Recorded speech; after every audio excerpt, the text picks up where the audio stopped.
नमस्कार, खास मुलाकात में आपका स्वागत है। मैं हूं डॉक्टर प्रतीक श्रीवास्तव। भारतीय टेलीविज़न इतिहास के जो सबसे लोकप्रिय सीरियल्स हुए हैं उनमें से एक भाभी जी घर पर है, जो फिलहाल NTV पर प्रसारित होता है और बहुत ही लोकप्रिय ये सीरियल है। 2016 से इसने दर्शकों को अपना मुरीद बना रखा है। इस सीरियल के दो बहुत ही खास कलाकार रोहिताश गौर और शुभांगी अंतरे हमारे साथ मौजूद हैं। आप दोनों का स्वागत है। शुभांगी जी तो हमारी इंदौर की ही हैं और रोहिताश जी इंदौर के जवाई हैं, यानी दोनों का इंदौर में कनेक्शन है। आप दोनों का बहुत स्वागत है। और पहला सवाल शुभांगी जी आपसे मैं करना चाहूँगा कि इंदौर से मुंबई का सफ़र आपने कैसे तय किया और सफलताएं कब मिलना शुरू हुई, उसके पीछे की संघर्ष की कहानी। हाँ जी, तो सबसे पहले तो सभी दर्शकों को मेरा नमस्कार। और जब मैं यहाँ थी, मतलब मेरा स्कूल कॉलेज सब इंदौर से ही हुआ है। होलकर साइंस से मैं पढ़ी हूँ, IMS से MBA किया है और कथक मैंने सीखा है डॉक्टर मिसेस सुचित्रा हरमलकर जी से। मैं प्रार्थना करती हूँ कि अभी मेरी जो गुरु हैं, कथक गुरु, वो मेरा ये शो देख रही हूँ, तो उनको भी मैं प्रणाम करती हूँ, क्योंकि कहीं ना कहीं ये जो मेरे अंदर अभिनय या जो मैं आज एक्सप्रेस कर पाती हूँ उसमें उनका बहुत बड़ा हाथ है। बॉडी लैंग्वेज का बहुत बड़ा हाथ है। कथक मैंने कुछ लगभग 10-12 साल सीखा यहीं से, तो आई थिंक वो जो बीज था वो यहीं शुरू हो गया था। And I always wanted to be an actor, हमेशा से ही चाहती थी मैं। शुरुआत थोड़ी यहाँ से हो गई थी। मैंने यहाँ कुछ छोटे छोटे मॉडलिंग असाइनमेंट्स किए थे इंदौर में जब मैं कॉलेज में पढ़ रही थी, और फिर मेरी शादी हो गई और मैं अपने हस्बैंड के साथ पुणे चली गई। तो वहाँ पर मेरे हस्बैंड एक एडवर्टाइजिंग एजेंसी में थे और उनके लैपटॉप पे मेरा पिक्चर था और किसी ने देखा और उन्होंने कहा, आपकी वाइफ क्या हमारे लिए मॉडलिंग करेंगी? ये तो बहुत ही खूबसूरत है। जी यही प्रतिक्रिया हुई होगी। जी, तो मैंने तब एक लोकल ब्रांड के लिए एक फ़ोटो शूट किया था, जिसके लिए मुझे 2500 रुपये मिले थे उस वक्त। तो बस फिर उसके बाद जो मेरे फोटोग्राफर थे उन्होंने मुझे कहा कि आपका चेहरा बहुत इंडियन है, आप क्यों टीवी फिल्म्स में ट्राई नहीं करते? मैंने कहा हाँ मैं करना चाहती हूँ, पर मैं मुंबई में किसी को नहीं जानती, आई डोंट नो मतलब मैं कैसे अप्रोच करूँ। और तब पूना में बालाजी के ऑडिशंस होते थे और मैंने एक दिन, तब तक मेरी बेटी भी हो चुकी थी, इनफैक्ट वो 1 साल की थी, और मैंने ऑडिशन दिया और सीधे मैं जो है मुंबई पहुंच गई। एकता कपूर के साथ काम करने लगी। हाँ जी, तो मेरा पहला शो था कसौटी ज़िंदगी की। तो वो जो स्ट्रगल, संघर्ष एक्चुअली मेरा इंडस्ट्री में आने के बाद शुरू हुआ, क्योंकि कोई बैकग्राउंड नहीं था, मैं किसी को जानती नहीं थी, अभिनय कैसे कैमरा फेस करते हैं वो भी नहीं जानती थी। तो वो सब मैंने आने के बाद सीखा। तो वो स्ट्रगल मेरा वहाँ से शुरू हुआ, डे नाइट शूटिंग करना। और इंदौर का कल्चर और मुंबई के कल्चर में या वर्किंग टाइमिंग्स में भी बहुत ज़्यादा डिफरेंस होता है। बट धीरे धीरे वो कहते हैं ना कि एक बार कूद जाओ तो आप तैरना सीख ही जाते हैं। अब तो तैरना नहीं सीखी आप, तब तो अच्छी तैराक हो गई हैं आप। तो रोहिताश भाई, आप से मैं ये जानना चाहूँगा कि स्कूल ऑफ ड्रामा के आप प्रोडक्ट हैं और फिर आपने फिल्में भी की, टीवी भी की, और एक कॉमेडी के लिए आप बहुत जाना पहचाना नाम हो गए। और चार्ली चैपलिन कहते थे कि कॉमेडी करना शायद सबसे कठिन है, और अभी आपका जो नाम है, जो पहचान है, वो कॉमेडी के लिए। आपको चार्ली चैपलिन की बात कितनी सही लगती है कि कॉमेडी करना सच में कठिन है? टाइमिंग की बात है जहाँ तक। बिल्कुल, बहुत ही सत्य है ये। किसी को हंसाना बहुत मुश्किल काम है, उसके लिए बहुत सारी चीज़ों की ज़रूरत होती है। एक पूरी पर्सनैलिटी होती है, एक पूरी टाइमिंग सेंस होती है आपकी, जो मेरे ख्याल से गिफ्टेड होती है वो टाइमिंग सेंस। तो बहुत एक लेबल लग गया कि आप कॉमेडियन अच्छे हैं, क्या इसका नुकसान होता है? जी, इसका नुकसान होता है, और मुझे ये अच्छा भी नहीं लगता कि मुझे ये लेबल मिले, क्योंकि मैं एक अपनी एक्टिंग को जो है एक वर्सेटाइल तौर पे देखना चाहता हूँ, जिसमें मैं सीरियस भी कर सकता हूँ, कॉमेडी भी मेरा एक पक्ष है। वीर सावरकर फिल्म आपने की, तो वो तो सीरियस फिल्म थी। हाँ, वो बिल्कुल सीरियस फिल्म थी, आपने देखा उसमें मेरा रोल। और भी की मैंने, मातृभूमि फिल्म में मेरा बहुत सीरियस रोल था, बहुत ही ज़्यादा सीरियस। फिर मैंने अगर टीवी में भी किया है तो मैंने बहुत सशक्त कैरेक्टर्स किए हैं। जैसे मैंने गोस्वामी तुलसीदास पर एक प्रसंग निकला था जय हनुमान में, जो संजय खान साहब ने डायरेक्ट किया था। तो गोस्वामी तुलसीदास का पूरा चरित्र जिया था मैंने उसमें। तो मैं being a product of national school of drama में ऐसा महसूस करता हूँ कि मेरी वर्सिटैलिटी को अभी भी कैश नहीं किया गया है, और एक ठप्पा जैसा लगता है इंडस्ट्री में, ऐसा पता नहीं, ये विडंबना है। आपको एक कॉमिक एक्टर का दर्जा दे दिया जाता है, जो कि हम नहीं हैं, ना मैं हूँ ऐसा। शुभांगी जी, आपने डांस का जिक्र किया, कथक का जी जिक्र जी किया, जी तो कथक और संगीत, इन सब की आपकी आपकी जानकारियाँ और आपका इसमें रुचि, अभिरुचि, जी। उससे कुछ मदद मिलती है आपको अपने सीरियल्स में करने के लिए? और एक सवाल ये भी मैं करना चाहता हूँ कि ये संयोग कह लीजिए या कुछ कि आपको 2 बार शिल्पा जी की जगह रिप्लेस किया गया। मैंने उनको रिप्लेस हाँ किया। जी, तो ये मैं वही कह रहा हूँ कि जी, जी। उनकी जगह पर आपको लिया गया, तो ये संयोग है या इसके पीछे कुछ कहानी है? नहीं नहीं, ये कुछ संयोग ही है।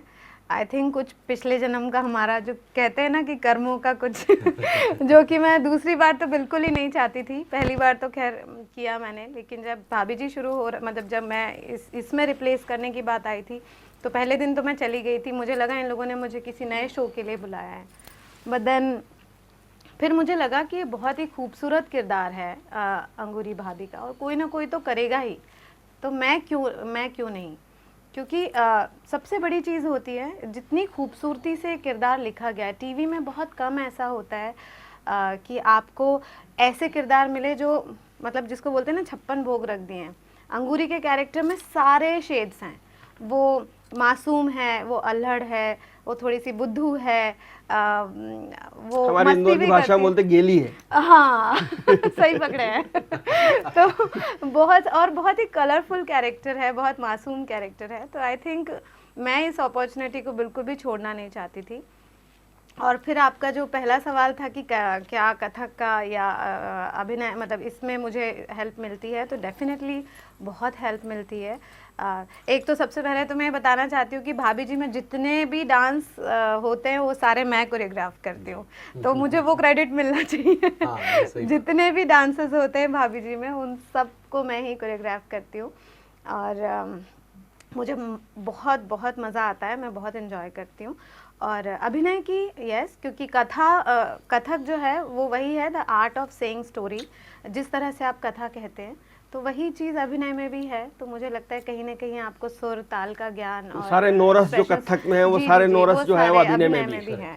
जी रोहिता अश्वी जी, आप इरफान खान साहब के साथ काम करते थे, मनोज वाजपेयी साहब के साथ काम करते हैं, और आपने पिंजर जैसी बढ़िया फिल्म भी की, बहुत ही अच्छी फिल्म थी।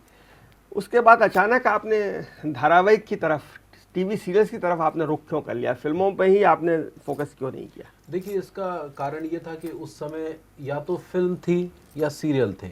आज की तरह से बहुत सारे माध्यम नहीं थे, है ना। और फिल्मों में उस समय एक ऐसा दौर था कि सिनेमा 2 भागों में विभाजित था, एक आर्ट सिनेमा और एक कमर्शियल सिनेमा।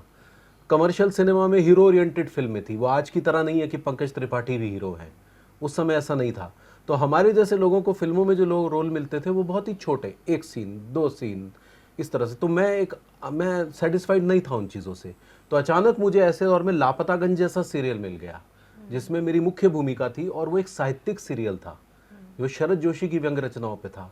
अब कौन जो है वो भी इंदौर के? हाँ जी, जी, वो एक इंदौर का कनेक्शन है वो भी। तो फिर वो सीरियल जो है उसको भी मैं सोच रहा था ये जल्दी खत्म हो जाएगा, लेकिन वो भी 5 साल चल लिया। तो मैंने जितने भी सीरियल किए वो लंबे लंबे बहुत चले, ये मेरी किस्मत कह लो या ऊपर वाले। और ये भी चल रहा है, अब ये तो 8-9वें साल में प्रवेश करने जा रहा है। तो फिर क्या हुआ, वो मुझे समय नहीं मिला उस तरफ जाने का, और किरदार क्योंकि टीवी में बहुत अच्छे मिले, तो एक एक्टर की क्या वो होती है, एक सेटिस्फेक्शन यही होती है ना कि उसे लोग अच्छे किरदार से पहचाने, और वो पहचान बन जाए आपका किरदार ही। हाँ जी, वो एक बड़ी बात है। इस वजह से हम जो था वो इधर उधर नहीं हो पे, एक ही डर्रे पे चलते चले गए, जो ज़रूरत थी उस समय की। शुभांगी जी, आपने खुद ने बताया कि मुझे तो पता ही नहीं था कि आपकी शादी भी हो गई और एक बच्ची भी है, और आप इतने फिल्म इंडस्ट्री और टीवी इंडस्ट्री में होने के बावजूद भी इसको खुलेआम बता रही हैं, ये भी एक अपने आप में बहुत ही साहस की बात है। तो वरना फिल्म इंडस्ट्री में तो हीरोइन खासतौर पर अपनी शादियाँ छुपा लेती हैं। तो क्या आपको परिवार की जिम्मेदारियाँ, एक शादीशुदा जीवन और छोटी बच्ची, उस सब के बावजूद भी ये सब आप कैसे कर पाती है सब? इसके लिए भी मैं आपको बधाई देते हुए सवाल करना चाहूँगा। थैंक यू प्रतीक जी। सबसे पहले तो मैं यही कहूँगी कि जीवन में सपने देखने का कहीं कोई फुल स्टॉप नहीं होता है। ऐसा नहीं है कि आपकी शादी हो गई तो अब आप अपना करियर चूज़ नहीं कर सकते, या जो आपके ड्रीम्स है वो आप पूरे नहीं कर सकते। मैं हमेशा मानती हूँ कि हर पल हर मोड़ पे कहीं ना कहीं कुछ चमत्कार हमारी ज़िंदगी में होते हैं, और मेरे साथ तो मैंने साक्षात होते हुए देखे हैं। मेरी बेटी, इनफैक्ट मेरी शादी नहीं, मेरी बेटी होने के बाद मैं इस इंडस्ट्री में आई हूँ और मैंने सारे आज तक लीड शोज़ किए हैं।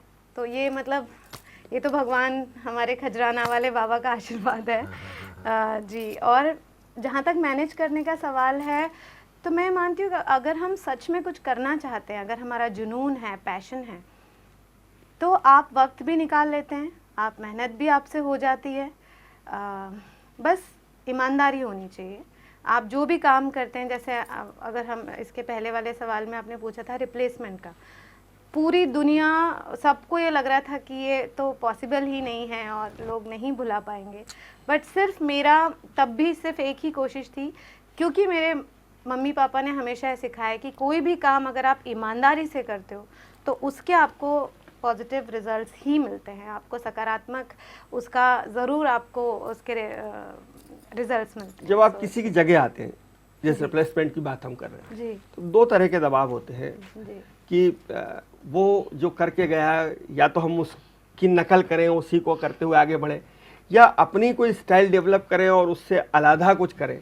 तो ये चुनौती निश्चित रूप से आपके सामने भी रही होगी।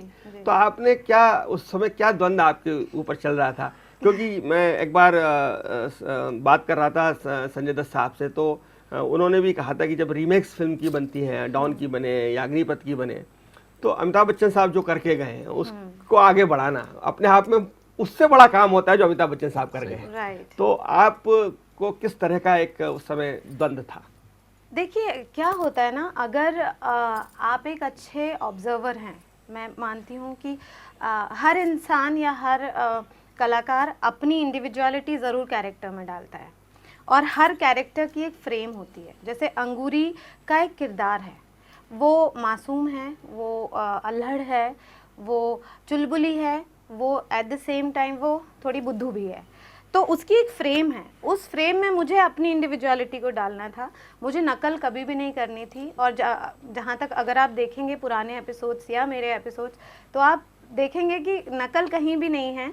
I am playing Angoori, but वो मैंने अपने तरीके से किया जो मैं फील कर सकती हूँ किसी किरदार को, कि हाँ अगर अंगूरी के ये सारे क्वालिटीज़ हैं तो मुझे अपने तरीके से प्ले करना है, और वही मैंने किया। तो मुझे लगता है कि जब आप अपने रिसर्च के साथ या आप अपने दिमाग के साथ कभी किसी ट्रेंड को फॉलो मत कीजिए, अपना खुद का नीश बनाना चाहिए। गौर साहब, आप जिस भी किरदार को निभाते हैं, मुकुंद लाल जी का हो या हरिओम तिवारी का हो, उस किरदार में आप डूब जाते हैं और लोगों को वो किरदार याद रह जाता है, ये आपकी खूबी भी है।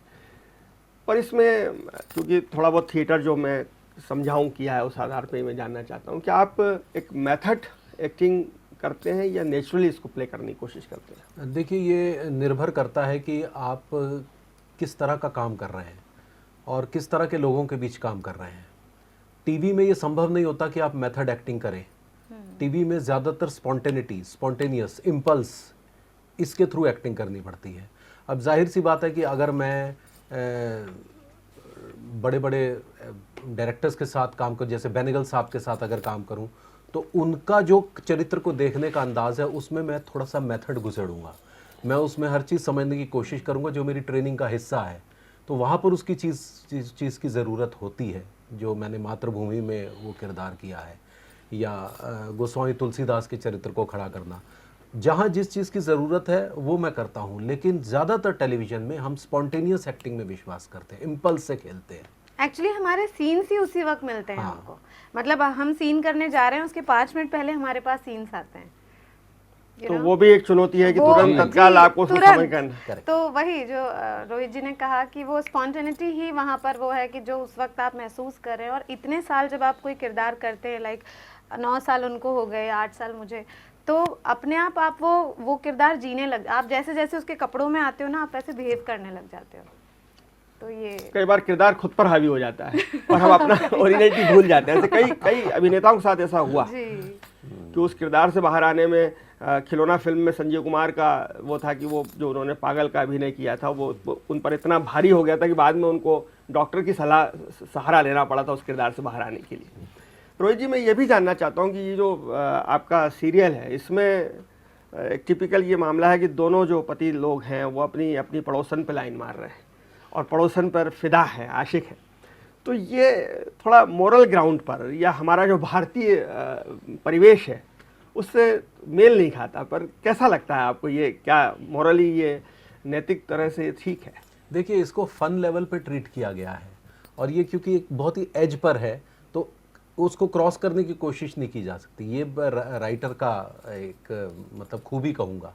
स्टार्टिंग में हमने ज़रूर सोचा था कि ये सीरियल शायद 3 महीने चलेगा, क्योंकि हमें ये डर था कि लोग इसको अन्यथा ना लें, जैसा आप कह रहे हो कि नैतिक रूप से जो है वो पता नहीं लोग क्या सोचें। तो ये हमारे अंदर डर था, लेकिन हम इस बात को लेकर हैरान हो गए कि जब इसकी रेटिंग आई तो वो शाहरुख खान के रियलिटी शो से भी ज़्यादा आ गई।